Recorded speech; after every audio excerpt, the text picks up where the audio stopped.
Okay, let's talk about UVing here. So we've got our first round of sculpting finished in Mudbox here. I'm in my 3D view. And the first thing I want to do is I want to bring this down to the right subdivision level and then export it into Maya for UVing here.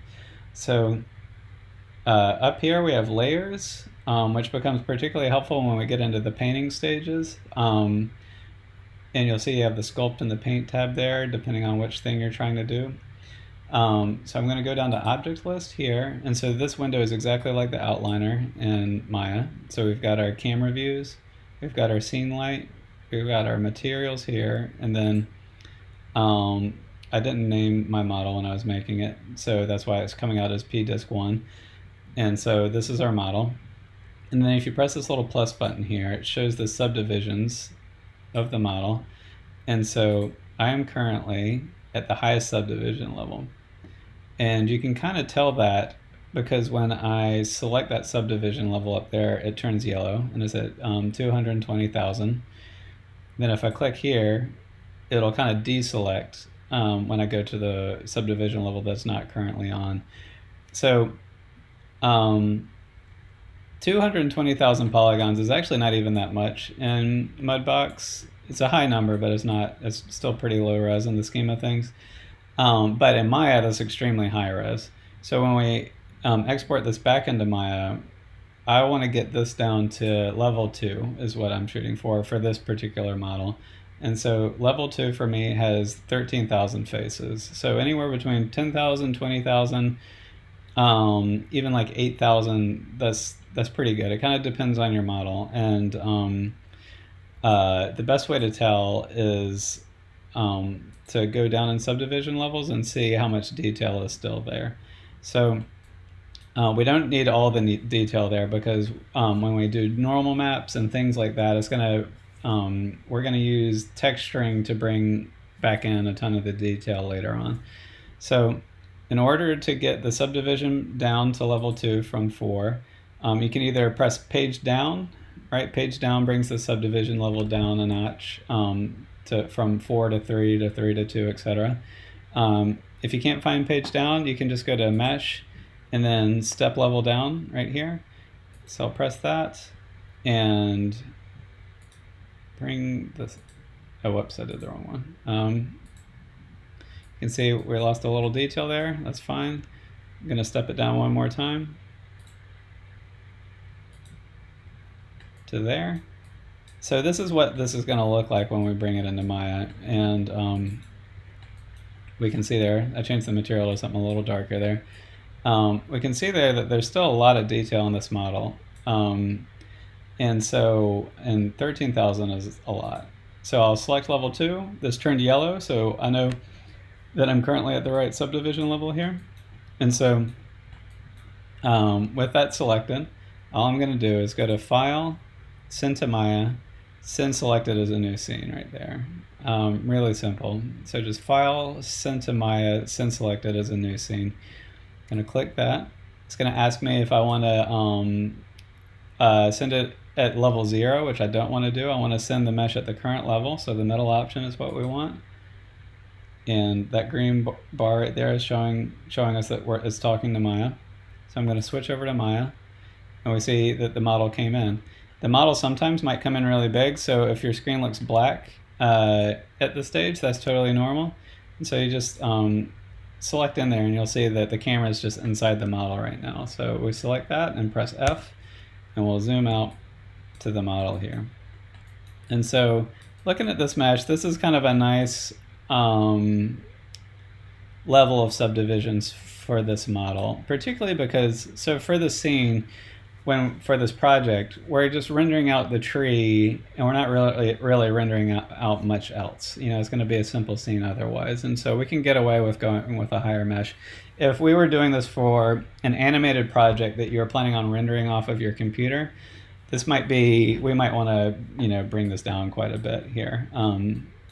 Particularly if it's animated and we're, you know, going to be rendering out hundreds of frames here. But since this is a single frame and we're going for the best quality possible, this is a nice amount of subdivisions here.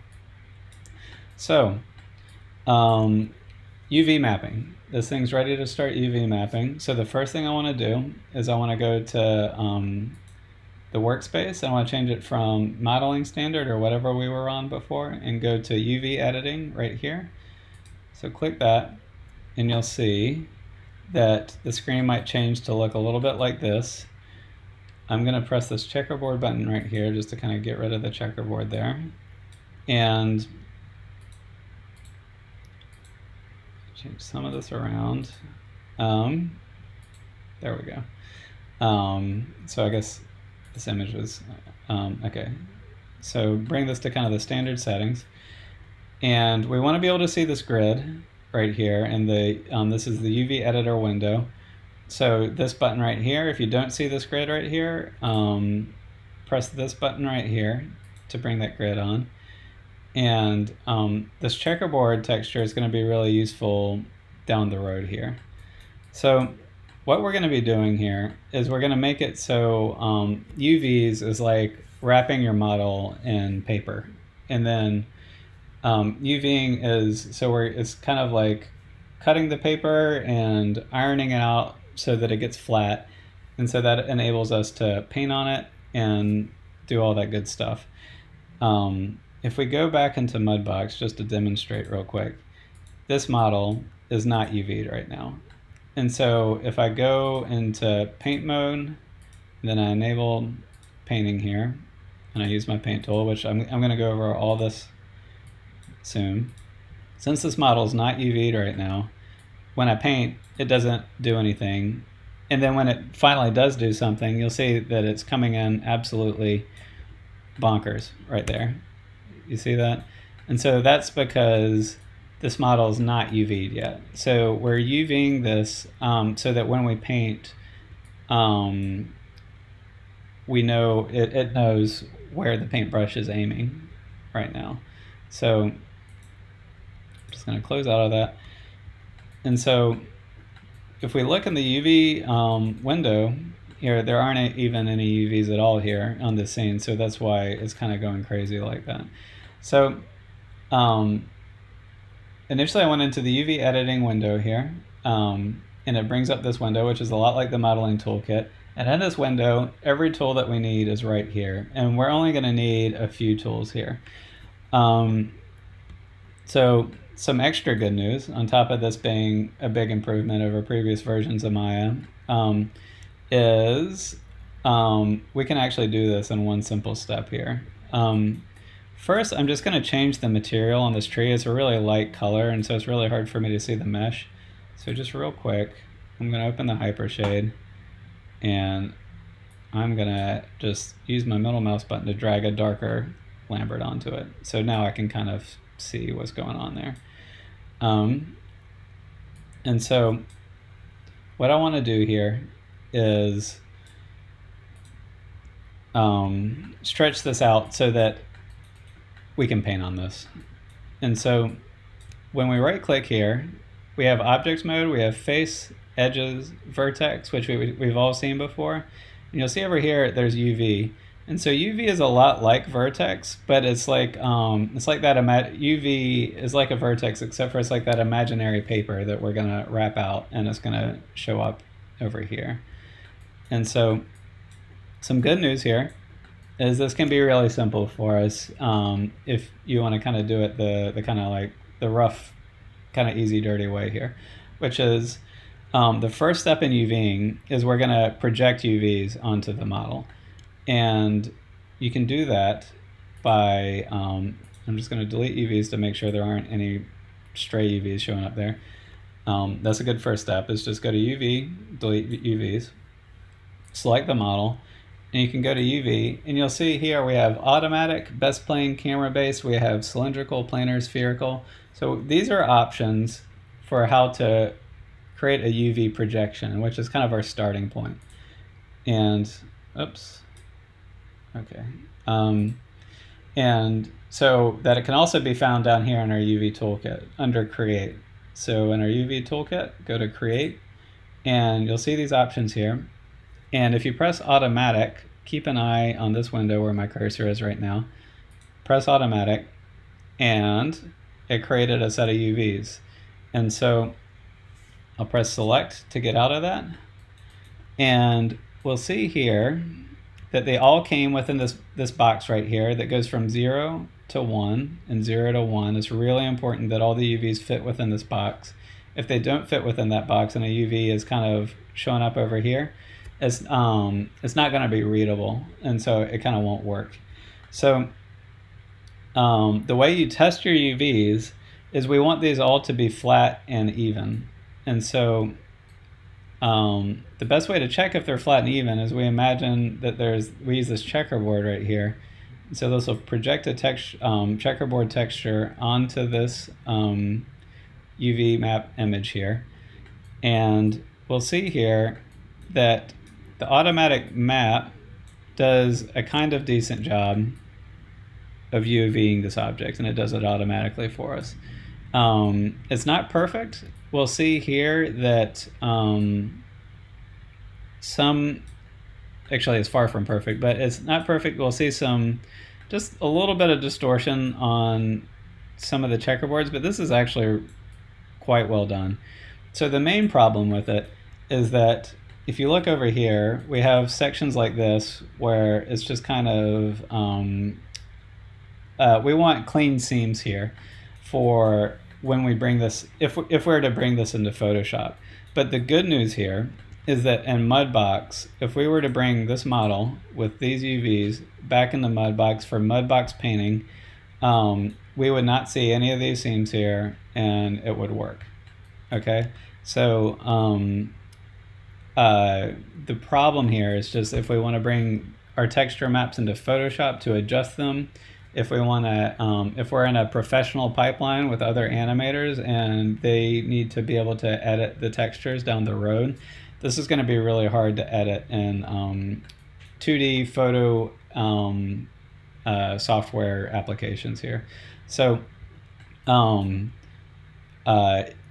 if in this project you struggle with UVs, just know that you can kind of get out of jail free with this technique here, but I'm going to show you the correct way to do it, which is going to be more important to do, especially in future projects and especially in the big project, the second project in this class, the character project.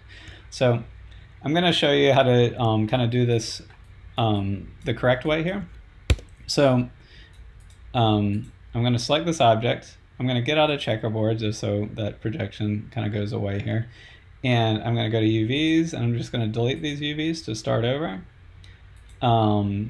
So for here, I'm going to start, and I almost always start with a planar projection.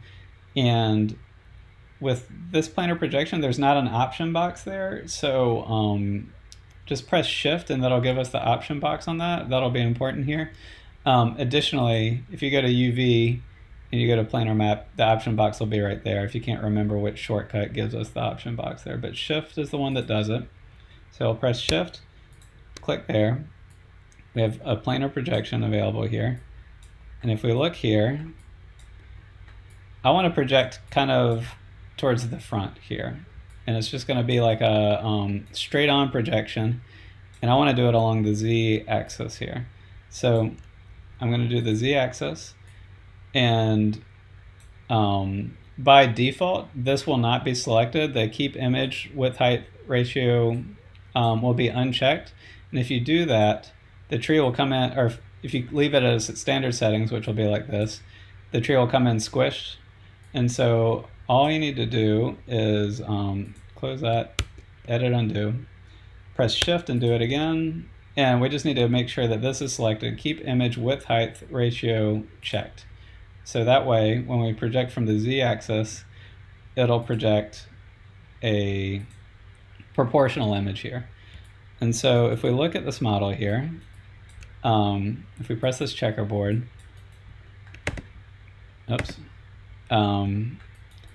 you'll see that the checkerboard is more or less, I'm going to press Q to kind of get out of that.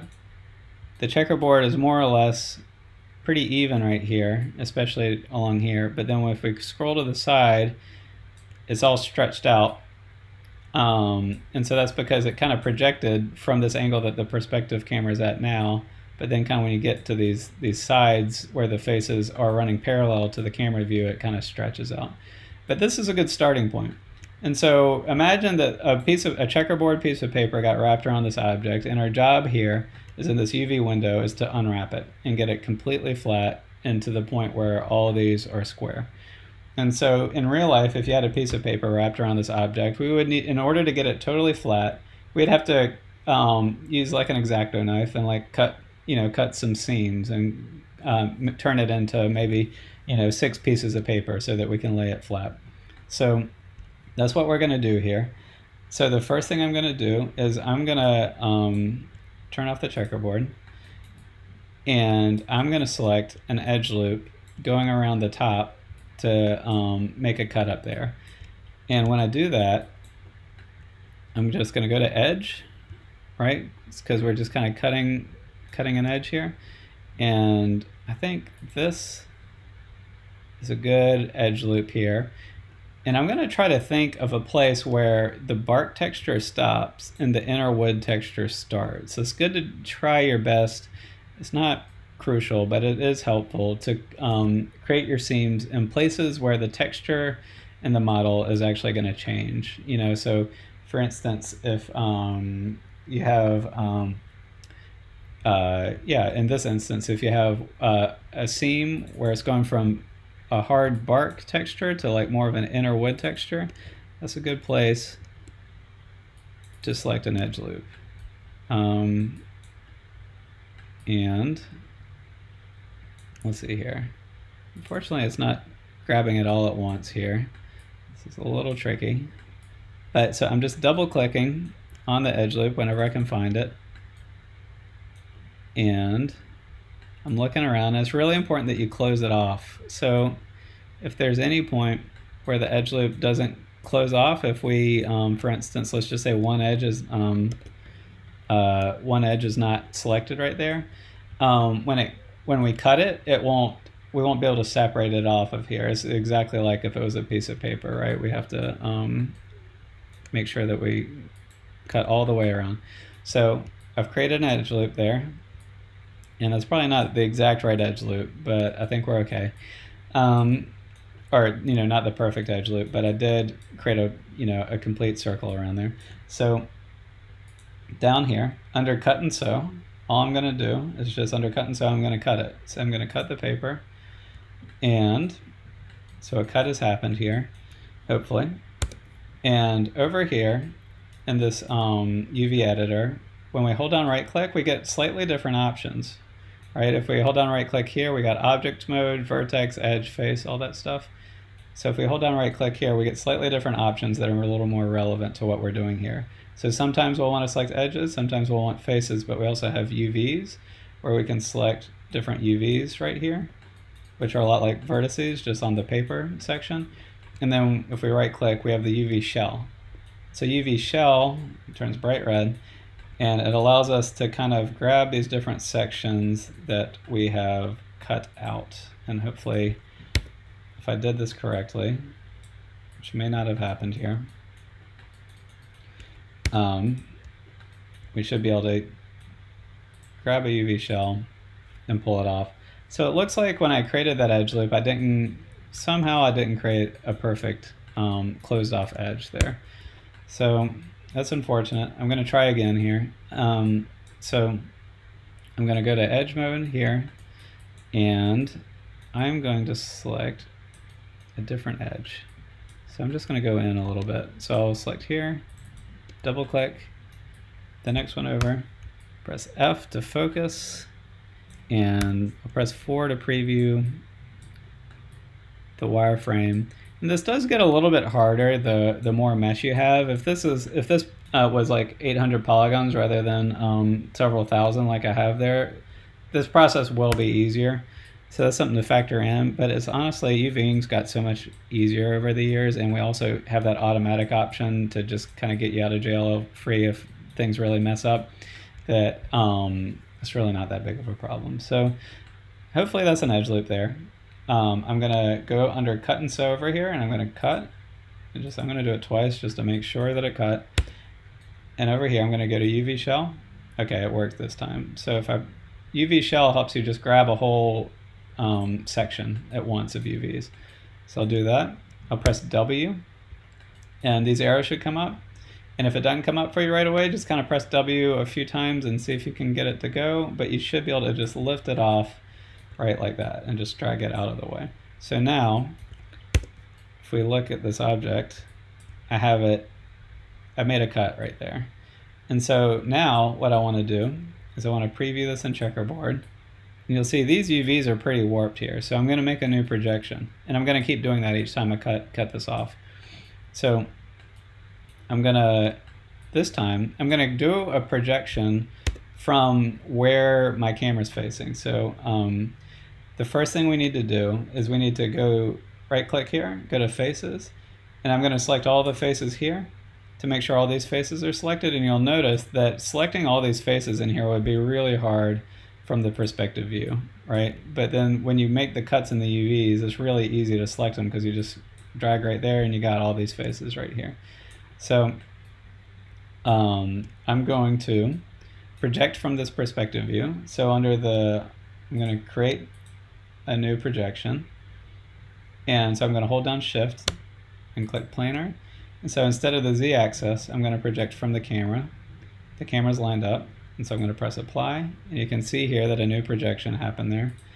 I'll close here and you'll see the projection shows up here.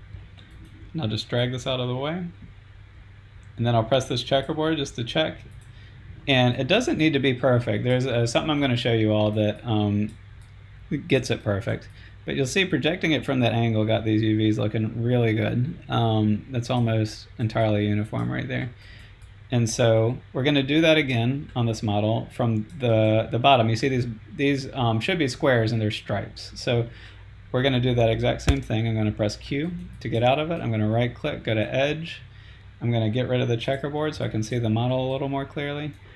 And I'm just going to select another edge loop here. And so I'm going to select it, I think somewhere in the middle of the bevel. Sometimes I've noticed in the middle of the bevel that the edge loops seem to select better there, rather than if you're on the outside of it. You see how I did the select an edge, Shift, double click the next edge, and it looks like it's selected all the way around on the first try. And so selecting kind of in the middle of a bevel, I think sometimes gets the easiest results there. So I kind of placed where my X-Acto knife is going to go. I'm going to go down to Cut and Sew, and I'm going to press Cut. Hopefully this works. We'll see. And I'll just press Cut again just to make sure that read. So over here in the UV mode, I'm going to right click, go to UV shell, and that worked. So you can see I can grab that shell right there, and I press W and just drag it over out of the way. And I'm going to do the exact same thing I did before.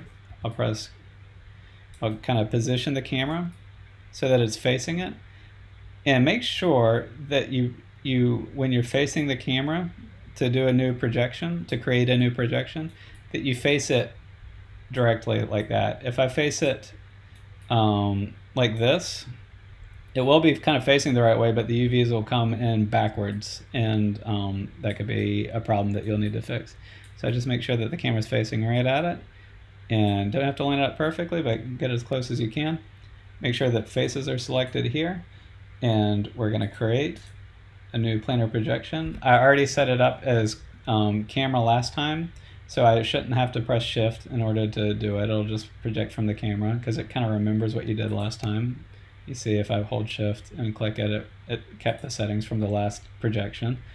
So I'll press Planar, and we create a new projection. I'll just drag it out of the way a little bit, and then I'll press the checkerboard to check it out, and it looks clear. And you see there's this little edge, that little L edge, and you see it's because I have it overlapping over there. So if you see that, that's all that means, and it doesn't matter. It's not a problem. So that checkerboard's looking good. So the next thing I want to do is a big thing that we need to consider when doing UV mapping here is you can't have overlapping UVs. And so I clearly have overlapping UVs here in this shell. And so all I need to do is I need to create a seam looking at the tree here, along this edge where my cursor is, and then another one along this edge. So I'll divide it into two and then flatten them each out here. So what I'm gonna do, and for this tree, I could get away with just doing two cuts here and just making sure that it goes along the edge of that bark. But I want to show you how to, especially for all you who have kind of more complicated branches, how to go about doing this. So I'm going to make this a little more complicated than it needs to be, but just so I can show everyone who has branches that are kind of branching out how to go about this best. So I'm going to go to edge, and I'm going to create my first loop here, and I'll just do that by pressing here, double clicking. And you'll see here that this edge loop goes all the way through the model, which is actually not what I want. Because I only want to create a seam that goes from here, right where this kind of UV shell started, down to here where this UV shell started. So I'm going to hold Control, and I don't have to get this exactly right. And it's good to leave a little bit extra overlapping. You know, I'd rather have a little extra overlapping than too little, because if we have too little, it won't ever make the cut for you. So I'll hold down Control to deselect, and I'll deselect a few more edges. I'm just continuing to hold down Control and kind of make some deselections here. And I'm going to leave a little overlap just so I can show you how to fix that when that comes up.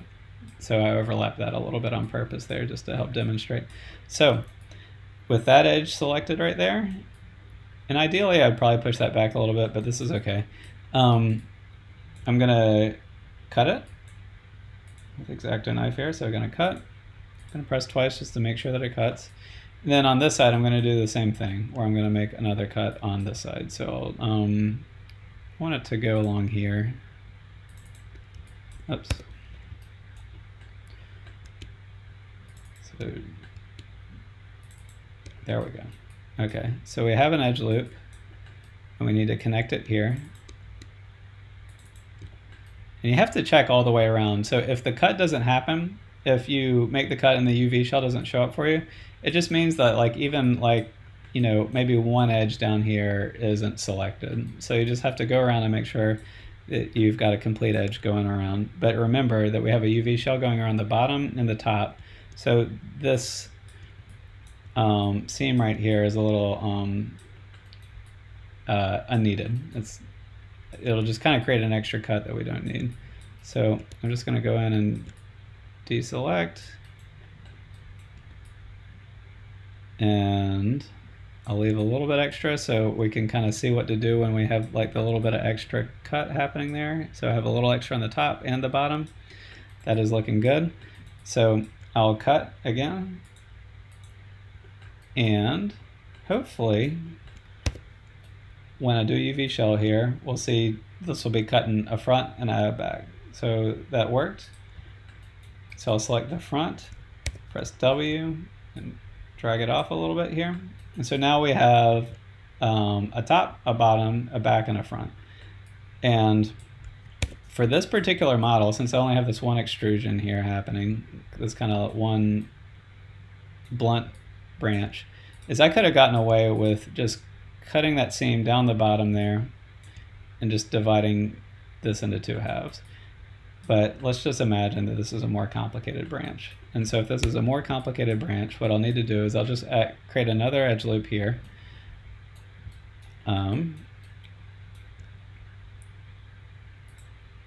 Whoops.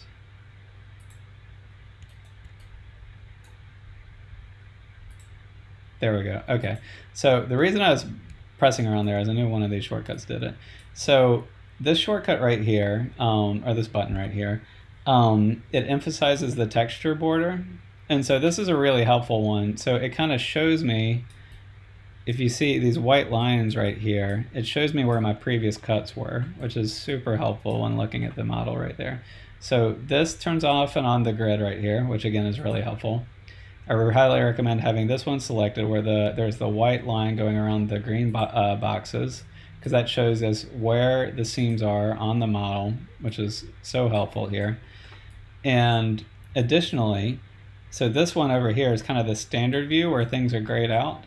Down the road, we're going to press this one here, and it's a it provides a multicolor image here, and I'll kind of show you what that means. Essentially, what that means is blue is good, red is bad, and so red means that the UVs are backwards, essentially, but we'll worry about that later here. So I'm just going to go back to the standard view for now because we're cutting seams.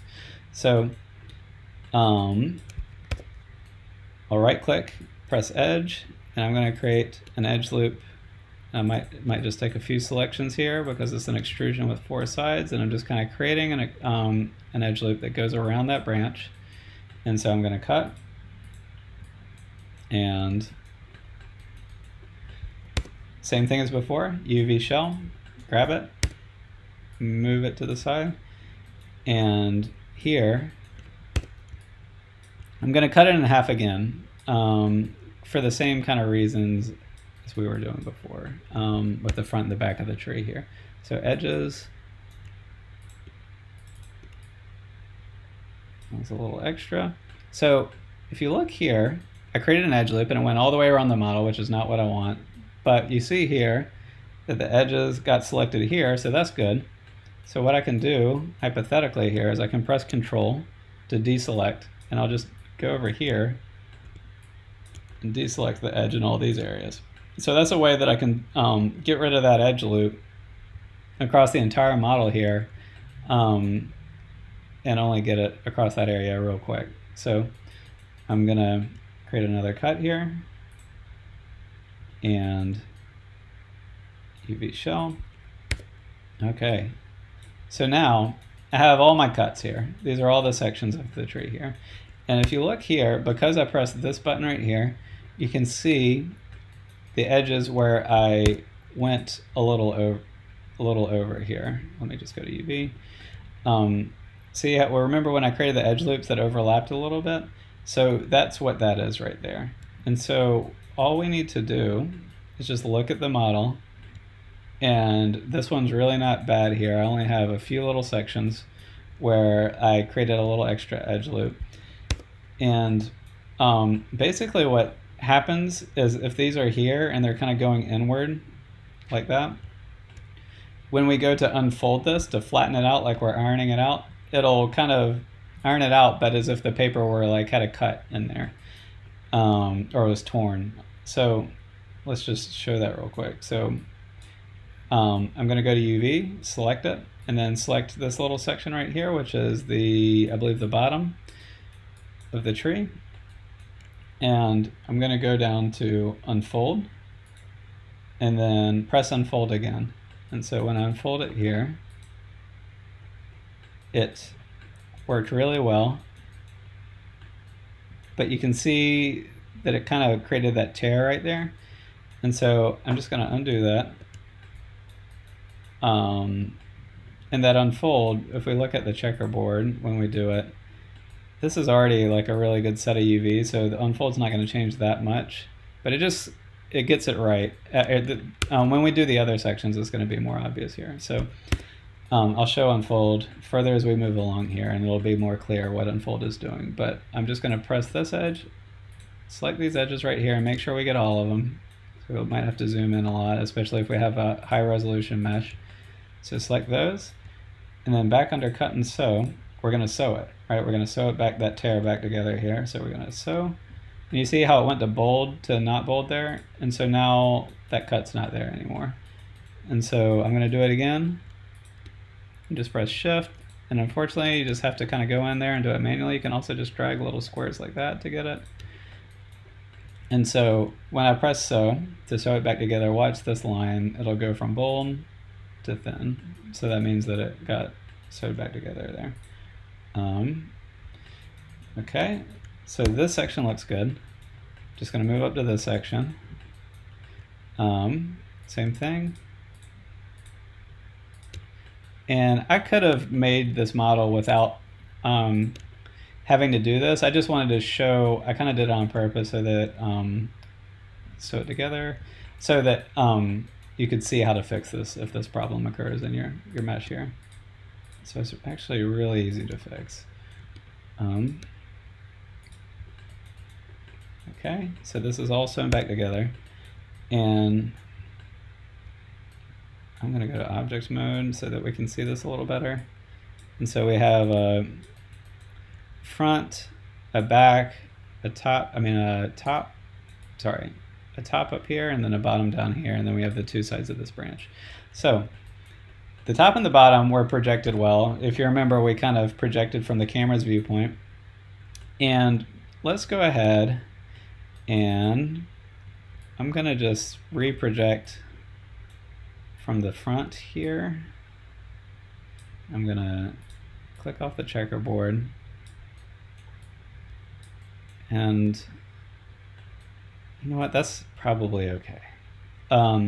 Let's scratch that. So I'm going to project the two halves of this, the branch.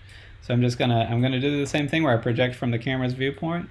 So I'm just going to line it up, and I'm going to try to get it as lined up as best as I can. You see I'm trying to make it so that I can see all the faces here. And so I'm going to go to create. I'm going to create a projection here, planar. So I created that, and it shows up over here. Great. Same thing here. So right now, this projected, you can kind of tell by looking at it that this is actually the back of it. And so if we press this button right here, this button right here shows us in red, it means that the UVs were projected from the wrong side, from their back side. So you see, if we look here, I just projected correctly here, and so it's blue right there. But if we look over on this side, there's like some ones that kind of got projected from the wrong side. So I'm just going to go to face. I'm going to select all the faces here. And so this is this back side right here. And I'm just going to do another camera projection, and I'm just going to line it up so I can see all the faces that or the most faces I can. I'm going to press planar, and you see it projected and it turned blue, so that's good. And again, that blue-red is this button right here. And so ideally, when we're done, all these UVs will be blue. Okay, so we got blue, blue, blue, blue, and so we got a red section here. So that's, let's just do another camera projection here. So I'm going to project from this angle. It just helps to just line it up as best as you can. You'll get the best results if you just kind of keep thinking while you're doing this. Don't turn your brain off when doing this. Just try to get as many of the faces in the viewport as you can. It might make sense, actually. Okay, so I'll do the camera. So do another planar projection. Oh, I forgot to select the faces, so I didn't know what to project onto. So select the faces there. Do another planar projection, and we see that it mostly turned red. Blue. There's a little bit of red remaining, and we're going to fix that here in just a moment. So going to go to UV shell, select that, move it out of the way. Okay, so now we have all of our pieces of paper here cut out. So now we just need to unfold them, which is kind of like ironing them out. So I'm going to select UVs, and so we're going to go here. So unfold is the section that we want in the modeling toolkit. So we'll press unfold, and we'll go to unfold. So let's select the section that we want to unfold. I'm going to do the back of the tree first. So I'm just going to select all the UVs in that little section. And you see that I pulled these all out into different sections here because I wanted to just be able to select all of these UVs easily without selecting one of these UVs by mistake, right? So for this one, I just make sure I'm in UV mode right here, select all these UVs, and then I press unfold. And you see here, if I get out of that, that it just flattened it out. And I'm going to go back into regular view mode, go to object mode, and you'll see here, in the back of the model, the unfold button did a really nice job here, unfolding it and getting these tiles completely square. And we can read U1, V1. If that reads in order, that's a good sign. If it shows up backwards, that means that things are inverted, you know, so if this is inverted, it means if you press this button, it would be red, but blue is good here. So that back section is looking good. So same thing, just over here, I'm going to press UVs. So right click, go to UVs. I'm going to do it again for this section. So I don't need to position the camera or anything like that. Just select all the UVs in the UV editor and then press unfold again.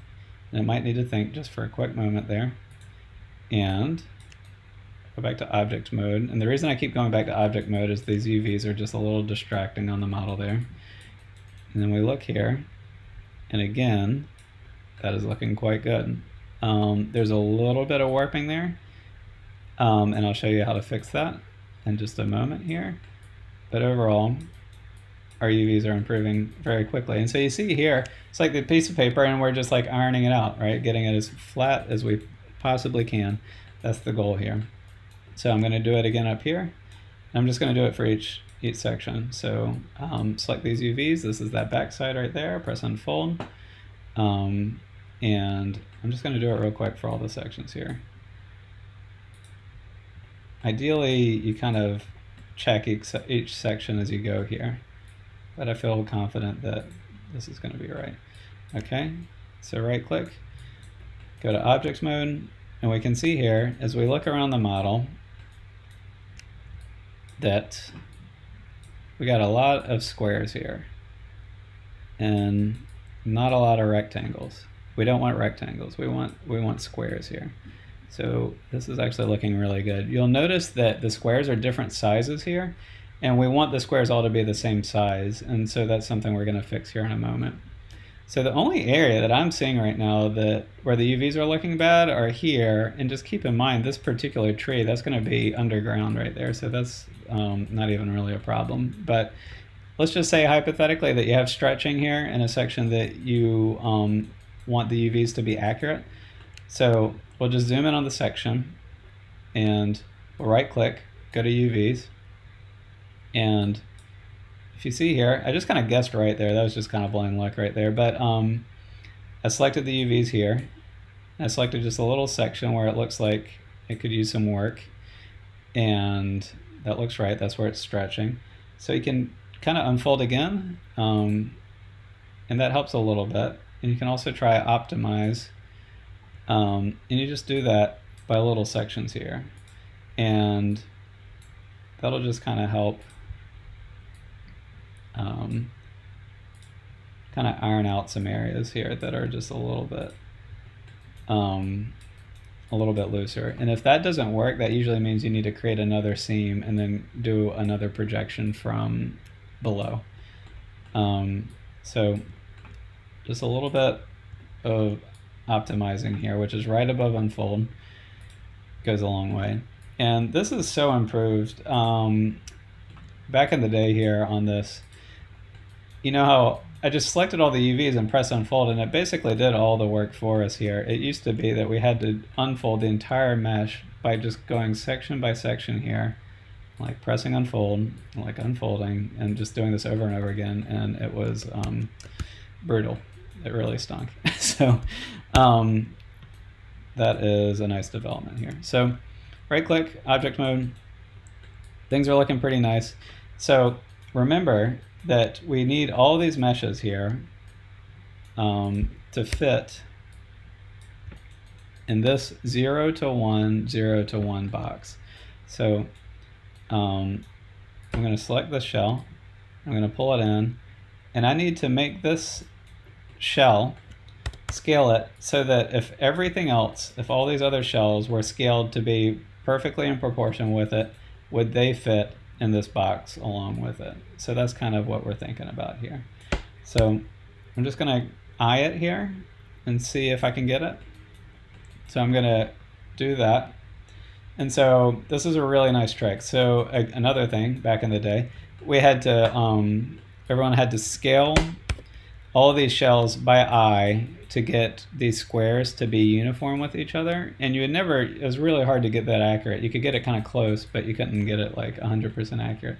So this is actually really easy now. So we just go to transform here under the UV toolkit. So we go to transform and then find the tools menu under it and scroll down a little bit further. And we see this texel density section right here. So texel density is the density of these squares, this checkerboard. So I'm going to select this section right here. And I think I need to be in UVs. It could be faces as well. So I'm going to select this section and I'm going to get the texel density. You see it's set at 6.28 right now. So I'm going to get the texel density here. And it changed to 3.9. So this area section is 3.9.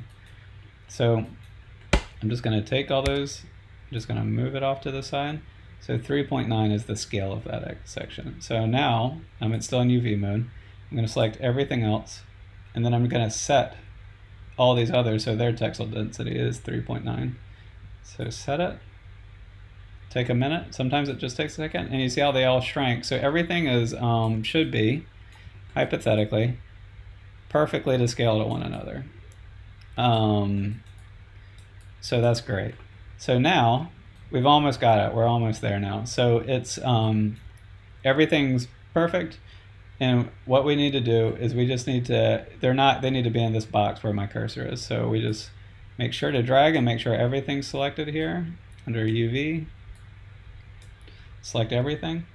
And we're going to scroll down to the very bottom of the UV toolkit. So I'll just close out transform. So in the UV toolkit, I'm going to go all the way to the bottom to arrange and layout. And under arrange and layout, we'll just press layout. And so what that'll do is Maya will automatically lay out these UVs for us the way we want. So you see how they just popped into that box right there? So it just popped them in, and it actually, yeah, it did a super good job of maximizing the space. Your goal here is to make these cutouts as big in the square as you possibly can without them going over the edge. And so the reason for that is, let's just imagine we're wrapping this image back around Maya, and it's going to be 4096 by 4096 pixels, generally speaking. And so if this mesh, that's the kind of the scale of the image we're wrapping around it. But if the mesh looks like that, and it's in that box, well, we're actually just working with a 940 by 940 resolution, even though we're got this 4096 by 4096 image, right? So we're just taking advantage of the resolution here. One thing I recommend is, I've found, this happened in my demonstration in class, where the UV layout, it just makes it like half a pixel too big. And so one of these UVs might just go over the edge by like the tiniest amount right there. And if that happens, Mudbox won't know how to read it. So it's super important actually that these don't go over that edge, that edge from the 0 to 1 right there. If it goes over, that'll be, Mudbox will have trouble reading it. And so all we want to do is just manually just scale that down, just like one little, you see I just scaled it down like one tiny little notch there. And so now, instead of being right on that edge, we just have that little bit of room right there. And so now, this mesh is ready to go. So when you're done, the mesh should kind of look like this in the UV editor. Depending on the complexity of your tree, you might need more cutouts than this, right? This is a pretty simple shape that I'm working with overall. But most important is that the UVs all fit within that box. Try to maximize the space within that box though.